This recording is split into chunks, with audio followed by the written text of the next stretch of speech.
आईने हिंदी के एक नए एपिसोड में आपका स्वागत है।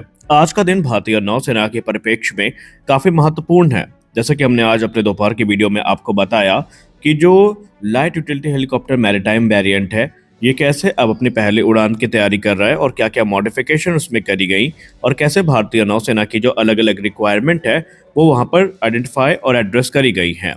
लेकिन इसी बीच एक और बड़ी अपडेट आ रही है भारतीय नौसेना प्रमुख डी.के. त्रिपाठी सर को लेकर के, जहां पर डी.के. त्रिपाठी सर ने कुछ महत्वपूर्ण घोषणा करी है भारतीय नौसेना के फ्यूचर प्रोग्राम्स को लेकर के। हम सब जानते हैं कि भारतीय नौसेना इस समय अपनी जो न्यूक्लियर पावर्ड एसएसबीएन है, जो कि तकरीबन 60,000 टन डिस्प्लेसमेंट के साथ आती है, इनको इंडक्ट कर रहा है। और इसमें आईएनएस अर्धिमान पर सबकी नजरें टिकी हुई थी और बहुत लंबे समय से हम लोग आईएनएस अर्धिमान के करंट स्टेटस को लेकर जानकारी प्राप्त करना चाह रहे थे। इसी पर बात करते हुए भारतीय नौसेना प्रमुख एडमिरल डी.के. त्रिपाठी सर ने कहा कि आईएनएस अर्धिमान, जो कि भारत की तीसरी न्यूक्लियर पावर्ड एसएसबीएन है, जो कि 60,000 टन के डिस्प्लेसमेंट के साथ देखने को मिलती है, ये अपने फाइनल ट्रायल से गुजर रही है और बहुत जल्दी इसे भारतीय नौसेना में कमीशन अब किया जाएगा। हालांकि डेट्स के बारे में कुछ नहीं कहा गया, बस उन्होंने इतना बताया कि ये सबमरीन अपने जो फाइनल ट्रायल्स है उसके अंतिम चरण में है और अब इसको कमीशन किया जाना है। ये सबमरीन कितनी पावरफुल होने वाली है, इसका अंदाजा इसी से आप लगा सकते हैं कि ये सबमरीन अपने साथ K4 और K5 जैसी सबमरीन लॉन्च बैलिस्टिक मिसाइल्स को कैरी करने में सक्षम है। एक तरफ जहां K4 की रेंज 3500 किलोमीटर की है, तो वहीं K5 की जो मारक क्षमता है ये 5000 से लेकर के 6000 किलोमीटर के बीच में है। और ये दोनों मिसाइल हमें आईएनएस अर्धिमान में आने वाले भविष्य में देखने को मिलेंगी। और निसंदेह जब इतनी घातक सबमरीन भारतीय नौसेना की सर्विस में आएगी तो भारतीय नौसेना की जो ताकत है वो कई गुना ज्यादा बढ़ जाएगी और इससे भारतीय नौसेना की जो सुरक्षा है या भारतीय नौसेना की जो ताकत है, ये हमारे लिए चीन की विस्तारवादी नीति को काउंटर करने में काफी मदद करेगी। हमारे लिए बड़ी अपडेट आ रही है राफेल एम फाइटर एयरक्राफ्ट को लेकर के।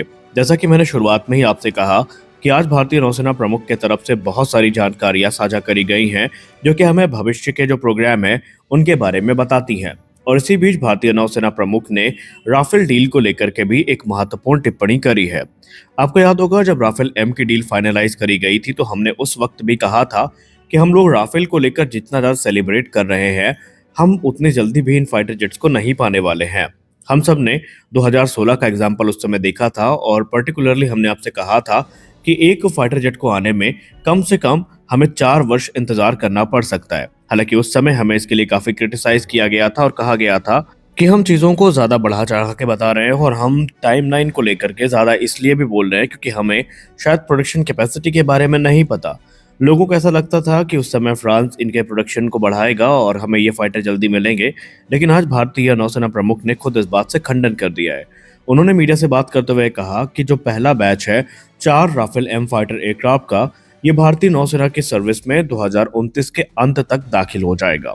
यानी कि राफेल फाइटर एयरक्राफ्ट, खासकर राफेल के एम वेरिएंट जो भारतीय नौसेना के लिए 26 की संख्या में लिए गए हैं, ये इनमें से शुरुआती 4 एयरक्राफ्ट भारतीय नौसेना को 2029 में मिलेंगे। इस बात की पुष्टि भारतीय नौसेना प्रमुख ने करी है। हालांकि इसको लेकर के हमने फ्रांस के साथ 2025 में ही 63,000 करोड़ रुपए की डील को फाइनलाइज किया है, जहां पर हमने 26 इंडिया स्पेसिफिक एनहांसमेंट के साथ जो राफेल एम फाइटर जेट्स हैं इनको खरीदा है। आने वाले भविष्य में जब ये भारतीय नौसेना की सर्विस में होंगे तो इसमें कुछ मेजर अपग्रेड्स भी हमें देखने को मिलेंगे। फॉर एग्जांपल, इसमें हमें अस्त्र मार्क 1 और अस्त्र मार्क 2 का मिसाइल का इंटीग्रेशन देखने को मिलेगा।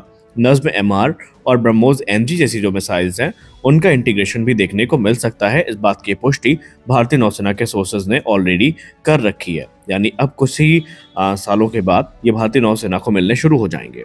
हमारी अगली बड़ी अपडेट एक ऐसी रिपोर्ट को लेकर आ रही है जो निसंदेह आज आपको खुश करने वाली है।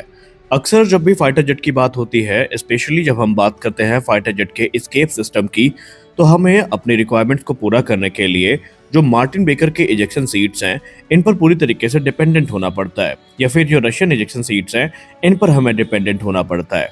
और डिफेंस एंथुजियास्ट के मन में एक लंबे अरसे से यही सवाल है कि आखिरकार जब ये कंपोनेंट इतने इंपॉर्टेंट है और हम बड़ी संख्या में फाइटर जेट्स के ऑर्डर को प्लेस कर रहे हैं, तो हम इजेक्शन सीट को विकसित क्यों नहीं कर लेते।